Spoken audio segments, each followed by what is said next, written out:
Assalamualaikum warahmatullahi ta'ala wabarakatuh. Hari ini saya Nur Fatihah binti Ibrahim bersama dengan ahli kumpulan saya iaitu Hana Zakiah binti Wahab dan juga Azim Adli akan membentangkan berkaitan dengan beberapa contoh pembahagian harta pusaka. Jadi, sebelum kita masuk kepada beberapa contoh tersebut, saya akan memberikan definisi harta pusaka. Okey, harta pusaka bermaksud segala apa yang menjadi kepunyaan si mati di masa hidupnya kemudian ditinggalkan untuk waris-warisnya, sama ada harta benda, hak dan apa yang termasuk dalam miliknya setelah dia mati. Harta pusaka ni juga disebut sebagai harta warisan. Okey, dalam Seksyen 2 Enakmen Wasiat Orang Islam Selangor ada menyebut dan mentafsirkan harta pusaka ni. Okey, Seksyen 2 Enakmen Warisan Orang Islam Selangor ni menyatakan bahawasanya harta pusaka ni adalah termasuk harta alih dan harta tak alih, di mana apa-apa manfaat dalam harta alih atau tidak alih, hak milik, tuntutan, hak dalam tindakan, sama ada pada masa sekarang atau pada masa hadapan atau yang selainnya yang mempunyai nilai menurut hukum syarak. Okey, harta tak alih ni adalah harta yang tak boleh diubah ataupun dipindah dari tempat asalnya, seperti tanah, bangunan, kebun, ladang dan juga rumah. Okey, manakala harta tak alih ni ialah harta yang boleh dipindah dari tempatnya, sama ada bentuk dan keadaan yang kekal dengan dipindahkan atau berubah bentuknya, seperti wang ringgit, barangan perniagaan, akaun bank dan juga sebagainya. Okey, itu antara contoh harta tak alih. Okey, di Malaysia ni harta pusaka ni ada dua status. Okey, yang pertama status Islam dan juga bukan Islam. Jadi maknanya harta pusaka dalam Islam ni diuruskan juga bukan sahaja kepada Islam tapi bahkan juga kepada orang bukan Islam. Okey, dalam Enakmen Undang-Undang Keluarga Islam Kelantan ada menjelaskan tentang harta alih lah, berkaitan dengan penjaga boleh tak nak menjual harta tak alih yang dimiliki oleh pewasiat ni. Okey, dalam Seksyen 90 Enakmen Undang-Undang Kekeluargaan Islam Kelantan ada menyebutkan bahawasanya harta tak alih ni dia tak boleh nak dijual. Tetapi ada beberapa syarat yang membolehkan harta tak alih ni dijual. Ada beberapa keadaan lah. Antaranya sebagai contoh, jika harta tu perlu dijual bagi maksud menjelaskan hutang si mati atau pewaris, maka harta tak alih tu perlu dijual bagi menyelesaikan hutang pewaris ataupun si mati itulah. Okey, jadi kat sini maknanya harta tak alih seperti tanah ni boleh dijual andai kata nak melunaskan hutang-hutang si mati tu. Barulah boleh dijual. Kalau tidak, tak boleh dijual. Okey, dalam Islam, Islam telah menetapkan kaedah pembahagian harta pusaka yang dinamakan sebagai faraid. Okey, ia diperoleh daripada seseorang yang meninggal dunia yang meninggalkan waris yang layak menerima harta pusaka mengikut hukum syarak. Okey, jadi harta pusaka ni dia akan diuruskan setelah pengurusan jenazah si mati itu selesai dan hutang-hutang si mati pun telah dilunaskan. Tak kiralah hutang dengan Allah, sama ada zakat, haji, fidyah dan kafarah, dan juga hutang-hutang dengan manusia. Sekiranya si mati tu mempunyai hutang dengan mana-mana manusia ataupun sahabat dia tu, maka kita sebagai ahli waris ataupun yang telah masih lagi hidup perlu menyelesaikan hutang-hutangnya terlebih dahulu, barulah boleh untuk melakukan pembahagian harta pusaka. Pembahagian harta pusaka ni sangat luas, tapi kumpulan kami hanya memilih berkaitan dengan pembahagian harta pusaka kepada waris utama. Okey, waris utama ni adalah orang yang berhak menerima bahagian harta pusaka yang telah ditetapkan walau apa jua keadaan dan tidak akan terdinding oleh ahli waris yang lain. Maknanya dia lah yang paling utama. Okey, waris utama ni adalah insan yang paling rapat dengan si mati, iaitu ayah, ibu, pasangan atau suami ataupun isteri, anak lelaki dan juga anak perempuan. Okey, jadi waris utama ni, kalau dalam pembahagian harta pusaka ni, mereka termasuk dalam golongan asbabul furu'. Apa ni asbabul furu' ni? Asbabul furu' ni iaitu ahli waris yang berhak mewarisi bahagian harta pusaka yang telah ditetapkan dalam faraid Islam. Okey, seterusnya, pembahagian harta pusaka bagi ahli waris yang utama iaitu ibu dan bapa si mati.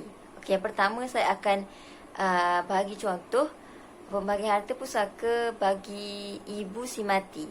Okey, ibu si mati ni akan mendapat 1/6 daripada harta peninggalan jika si mati mempunyai anak atau anak kepada anak lelaki. Okey, jadi ibu si mati ni akan mendapat 1/6 dari harta peninggalan si mati sekiranya si mati ni mempunyai seorang anak. Okey, anak dia sendirilah, anak si mati tu. Dan juga si mati tu ada cucu. Iaitu cucu lelaki. Atau terdapat juga 2 orang saudara atau lebih.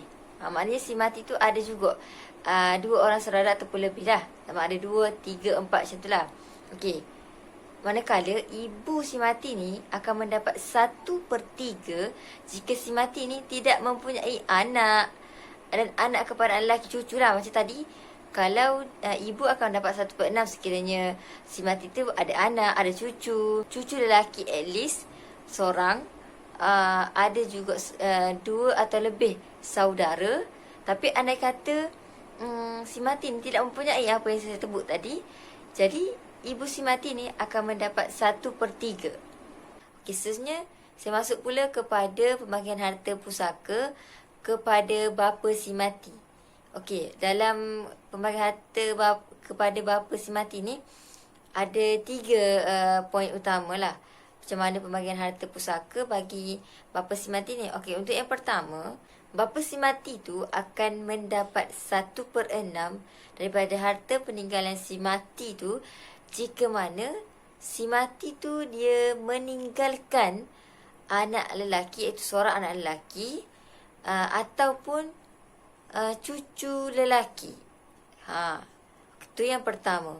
Okey, untuk yang kedua, bapa si mati ni akan mendapat baki jika tiada bersamanya. Maknanya si mati ni dia tak meninggalkan seorang anak dan juga seorang cucu. Tak kira sama ada lelaki ataupun perempuan. Okey, dan untuk yang ketiga pula pembahagian harta dia, bapa akan mendapat 1/6 dan juga baki jika ada bersamanya. Maknanya si mati tu meninggalkan anak perempuan, seorang anak perempuan at least, atau anak perempuan kepada anak lelaki si mati, iaitu cucu perempuan si mati lah.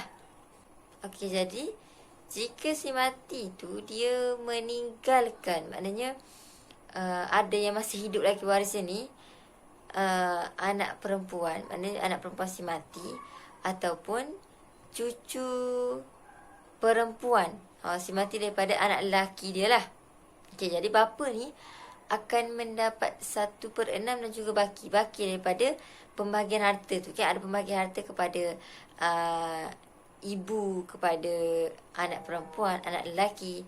Jadi baki lebih dia tu bapa akan dapat sekiranya menepati syarat tersebut. Okey, untuk lebih memahami tentang pembahagian harta pusaka kepada bapa dan juga ibu si mati, saya datangkan satu contoh. Okey, ahli meninggal dunia dan warisnya adalah ayah, ibu, seorang isteri dan seorang anak perempuan. Jadi daripada isu ni saya nak jelaskan tentang pembahagian harta atau pembahagian kepada ayah dan juga ibu si mati ni. Okey, dalam isu ni bapa si mati akan dapat 1/6 dan juga baki. Kenapa bapa si mati ni dapat 1/6 dan juga baki? Tak dapat 1/6 saja. Sebab si mati ni dia meninggalkan seorang anak perempuan. Jadi dalam segi kaedah pembahagian harta ni, ayah akan dapat 1/6 dan baki bila mana si mati ni meninggalkan anak perempuan ataupun cucu perempuan. Jadi sebab itulah bapa mendapat 1/6 dan juga baki harta. Okey, seterusnya untuk pembahagian ibu pula, ibu si mati ni dia akan mendapat 1/6. Okey, kenapa dapat 1/6 tak dapat 1/3? Okey, sebab si mati ni dia meninggalkan seorang anak. Andai kata si mati ni tidak meninggalkan anak, barulah si ibu ataupun ibu si mati ni akan mendapat 1/3 daripada harta. Itu saja daripada saya tentang pembagi harta kepada ibu dan juga bapa si mati. Seterusnya saya serahkan pembentangan ini kepada pembentang kedua. Bismillahirrahmanirrahim. Assalamualaikum warahmatullahi wabarakatuh. Saya Azim Adli bin Juraimi daripada kelas PAI 2. Baik, seterusnya kita pergi kepada peranan mahkamah syariah di dalam pentadbiran harta pusaka. Secara umumnya, peranan mahkamah syariah di dalam pentadbiran harta pusaka mempunyai dua peranan, iaitu peranan secara langsung, iaitu secara khusus, dan juga peranan secara tidak langsung. Jadi pada masa sekarang ini, bidang kuasa mahkamah syariah adalah sangat sempit dan terhad dalam menjalankan pentadbiran harta pusaka orang-orang Islam di Malaysia. Antara peranan mahkamah syariah ialah yang pertama mengeluarkan sijil faraid, menentukan kesah tarafan seseorang anak, mengesahkan sesuatu akad perkahwinan, dan yang terakhir memutuskan pertikaian berkaitan masalah harta sepencarian, wasiat, hibah, wakaf, nazar dan lain-lain. Sebenarnya dalil pensyariatan a'udzubillahi minasyaitonirrajim. Yusikumullahu fi auladikum lidzakari mislu hazzil unsayain. Fa in kunna nisa'an fawqa ithnatayn falahunna thulutha ma tarak. Wa in kanat wahidatan falahan nisfu. Wa li abawayhi likulli wahidin minhuma sudus mimma taraka in kana lahu walad. فإن لم يكن له ولد وورثه أبواه فلأمه الثلث فإن كان له إخوة فلأمه السدس من بعد وصية يوصي بها أو دين آباؤكم وأبناؤكم لا تدرون أيهم أقرب لكم نفعا فريضة من الله إن الله كان عليما حكيما. Surah An-Nisa ayat 11 yang membawa maksud Allah telah perintahkan kamu mengenai pembahagian harta pusaka untuk anak-anak kamu, iaitu bahagian seorang anak lelaki menyamai bahagian dua orang anak perempuan.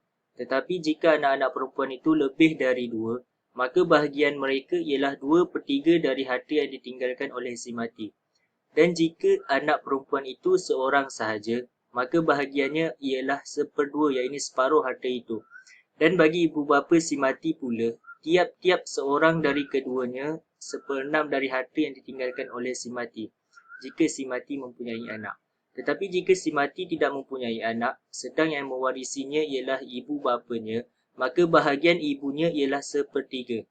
Kalau pula si mati itu mempunyai beberapa orang saudara, iaitu adik-beradik, maka bahagian ibunya ialah 1/6. Pembahagian itu ialah sesudah diselesaikan wasiat yang telah diwasiatkan oleh si mati dan sesudah dibayar hutangnya. Ibu bapa kamu dan anak-anak kamu, kamu tidak mengetahui siapa di antara mereka yang lebih dekat serta banyak manfaatnya kepada kamu. Pembahagian harta pusaka dan penentuan bahagian masing-masing seperti yang diterangkan itu ialah ketetapan dari Allah. Sesungguhnya Allah Maha mengetahui lagi Maha bijaksana. Surah An-Nisa ayat 11. Baik, contoh seterusnya kita tengok harta pusaka suami dan isteri. Jika suami meninggal dunia, selepas selesai pengurusan jenazahnya, isteri atau waris terdekat hendaklah menunaikan hak dan kewajipan berkaitan harta pusaka suami. Di dalam kitab Mughil Muhtaj, tulisan Syekh Muhammad Al-Khatib Asy-Syarbini menyatakan, antara perkara yang perlu diselesaikan ke atas harta si mati adalah zakat yang belum ditunaikan, barang gadaian yang belum ditebus, hutang si mati ke atas harta yang ditinggalkan, harta sepencarian, wakaf, nazar, hibah yang sempurna rukunnya tetapi belum dipindah milik, perbelanjaan pengebumian, hutang dan wasiat. Jadi harta sepencarian ini membawa maksud adalah antara hak ke atas harta pusaka suami. Hak itu isteri diharuskan untuk menuntutnya sebelum diselesaikan hak-hak yang lain. Berdasarkan Seksyen 2 Enakmen Undang-Undang Keluarga Islam Negeri Selangor 2003, harta sepencarian membawa maksud harta yang diperoleh bersama di antara suami dan isteri ketika perkahwinan berkuat kuasa mengikut syarat yang ditentukan hukum syarak. Undang-undang dan hukum syarak mengiktiraf hak isteri dalam perolehan apa-apa harta dalam tempoh perkahwinan sama ada bercerai hidup atau bercerai mati. Dalam isu isteri tidak bekerja dan dalam tempoh perkahwinan dengan arwah suami, ada memiliki harta sama ada atas nama suami atau nama bersama. Isteri berhak untuk membuat tuntutan ke atas mana-mana harta yang dimiliki ketika perkahwinannya dengan arwah suami. Manakala waris suami seperti ibu bapa atau adik-beradik berhak ke atas harta pusaka arwah suami selepas diselesaikan pembahagian harta sepencarian dan hak lain seperti hibah dan wasiat. Seterusnya pada zaman sekarang ini, ramai wanita berkerjaya dan ada yang bergaji lebih besar dari gaji suami. Secara tidak langsungnya, mereka juga menyumbang di dalam kemajuan ekonomi keluarga, contohnya membeli rumah kediaman dan sebagainya. Jadi, bila isteri meninggal, suami masih hidup, suami berhak untuk bahagian faraidnya. Jika suami hendak bahagian lebih dalam rumah tersebut atau mahukan milikan penuh rumah tersebut tanpa berkongsi dengan ibu mertua, bapa mertua, anak-anak atau adik-beradik isteri, suami perlu menuntut rumah tersebut sebagai harta sepencarian. Jika selepas tuntutan berjaya dan diperintahkan bahawa rumah tersebut menjadi sepencarian suami dan suami pula meninggal dunia, jadi jatuhlah sebagai pusaka suami. Jika semasa kematian suami itu tiada anak lelaki dan ayah, maka adik-beradik suami mendapat bahagian rumah tersebut. Assalamualaikum warahmatullahi wabarakatuh. Saya Hana Zakiah binti Wahab akan membentangkan serba sedikit tentang harta pusaka bagi anak lelaki dan anak perempuan. Baiklah, kita pergi slide yang pertama. Okey, seorang anak perempuan tunggal mewarisi 1/2 daripada harta pusaka kerana beliau tidak mempunyai saudara lelaki yang menjadikan asabah. Asabah ialah orang yang mewarisi baki harta. Okey, yang keduanya adalah jika si mati ni meninggalkan anak lelaki dan anak perempuan. Anak perempuan mendapat 1 bahagian dan anak lelaki pula mendapat 2 bahagian daripada baki harta pusaka. Dalam situasi ini, anak lelaki menyebabkan anak perempuan menjadi asabah. Okey, situasi yang ketiga pula, jika si mati ni meninggalkan 2 orang ataupun lebih anak perempuan dan tiada anak lelaki, maka semua anak perempuan ni mewarisi 2/3 pusaka. Jumlah ini 2/3 akan dibahagikan sama rata kepada semua anak perempuan. Okey, maksudnya situasi ni bila anak perempuan tu ramai, dia akan dibahagikanlah 2/3 tu kepada setiap seorang lelaki tu, anak perempuan tu. Okey, kita lihat soalan lazim mengenai harta pusaka anak lelaki dan anak perempuan. Okey, mengapakah bahagian pusaka bagi lelaki adalah 2 kali ganda lebih banyak berbanding bahagian pusaka perempuan? Okey, saya datangkan satu ayat Al-Quran. Yusikumullahu fi auladikum lizzakari mislu hazil unsayain. Bermaksud, Allah perintahkan kamu mengenai pembahagian harta pusaka untuk anak-anak kamu, iaitu bahagian seseorang anak lelaki menyamai bahagian 2 orang anak perempuan, dari surah An-Nisa ayat 11. Okey, ayat ini merupakan salah satu ayat bagi penjelasan mengenai urusan pewarisan harta pusaka atau lebih dikenali dengan faraid. Dalam ayat ini, Allah Subhanahu Wa Taala menjelaskan bahawa pembahagian pusaka bagi seorang anak lelaki bersamaan dengan bahagian 2 orang anak perempuan. Ini bermakna bahagian lelaki 2 kali ganda lebih banyak berbanding dengan bahagian perempuan.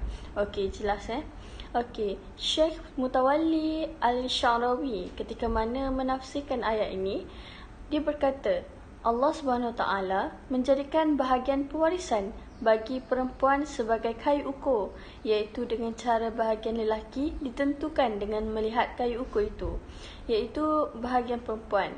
Maka jadilah bahagian bagi seorang lelaki bersamaan dengan bahagian 2 orang anak perempuan. Lalu ketika beliau ditanya, di manakah keadilannya di dalam ayat ini yang jelas menunjukkan kurangnya pembahagian nisab ini bagi perempuan, maka Syekh pun menjawab bahawa seorang suami ni dituntut untuk memberi nafkah kepada isterinya. Begitu juga seorang lelaki ni dituntut untuk menafkahi seorang perempuan. Maka separuh bahagian lelaki adalah bagi perempuan, adalah cukup baginya walaupun dia belum berkahwin, sehinggalah perempuan tersebut berkahwin dan bahagiannya itu akan tetap bersamanya kerana suaminya yang perlu menafkahinya. Okey, jelas ya? Okey, dari Dr. Wahbah Zuhaili berkata pula, di dalam tafsirnya, bahagian anak lelaki ni bersamaan dengan dua bahagian anak perempuan adalah kerana para lelaki ni memiliki kewajipan memberi nafkah, bekerja menanggung berbagai tanggungan yang berat dan membayar mahar yang pastinya. Sedangkan perempuan ni sama sekali tidak dibebani kewajipan sebegitu. Kewajipan seperti memberi nafkah kepada sesiapa pun, sama ada ia sebagai anak perempuan, saudara perempuan, ibu, isteri dan sebagainya. Perempuan hanyalah menafkahi dirinya sendiri setelah dia besar atau sudah balik jika dia belum bersuami. Dalam sebuah hadis Rasulullah sallallahu alaihi wasallam diriwayatkan oleh Ibnu Abbas radhiyallahu anhu bermaksud, berikan bahagian warisan yang ditentukan kepada pemiliknya. Adapun sisanya maka bagi pewaris lelaki yang paling dekat nasabnya. Riwayat Al-Bukhari dan Muslim. Okey, baiklah, kita beralih kepada skop seterusnya. Okey, pembahagian pecahan 1/2 maupun 1/4, 1/8 tu Islam dah tetapkan. Walaupun di mana-mana enactment pun dia akan tetap menggunakan pecahan yang sama. Cuma dengan adanya enactment adalah untuk menetapkan syarat-syarat yang membolehkan si fulan ni layak ataupun tidak untuk mendapat harta pusaka tersebut.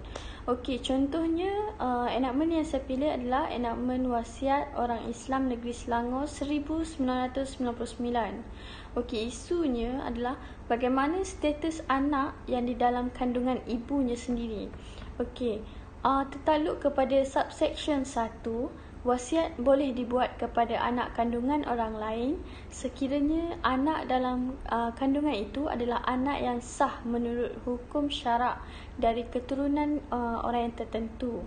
Khususnya harta anak yang belum dilahirkan itu hendaklah disimpan oleh wali harta mengikut mana yang berkenan sehingga dilahirkan, dan selepas tu harta tersebut hendaklah diserahkan kepadanya apabila dia ni berkelayakan ataupun baliglah untuk menerima harta tersebut. Okey, baiklah. Berikut adalah contoh pengiraan bagi nilaian harta sebanyak RM250,000. Okey, yang terdiri daripada isteri, anak lelaki dan 2 anak perempuan. Okey, pengiraan dia adalah isteri pecahannya adalah 1/8, anak lelaki 1/2 daripada anak perempuan, 2 kali ganda daripada anak perempuan. Apabila ditambahnya, pecahan akan dibahagikan kepada per 32. Okey, per 32 akan darab dengan RM250,000 untuk mendapatkan jumlah-jumlah yang tertentu. Contohnya, anak lelaki akan mendapat RM109,375, manakala anak perempuan separuh daripada RM109,000 tadi, iaitu RM54,687.50. Okey, kesimpulannya adalah bahagian anak lelaki memang melebihi 2 kali ganda daripada bahagian anak perempuan disebabkan anak lelaki ni menanggung banyak beban dari segi kewangan, nafkah, mahar, memelihara tanggungan dan sebagainya. Dan ia juga tidak bermakna tiada keadilan buat anak perempuan, namun keadilan terlihat apabila perempuan tidak dituntut untuk menafkahi para suami dan juga ahli keluarganya, sedang itu adalah tanggungjawab lelaki. Sekian saja daripada kumpulan kami. Assalamualaikum warahmatullahi wabarakatuh.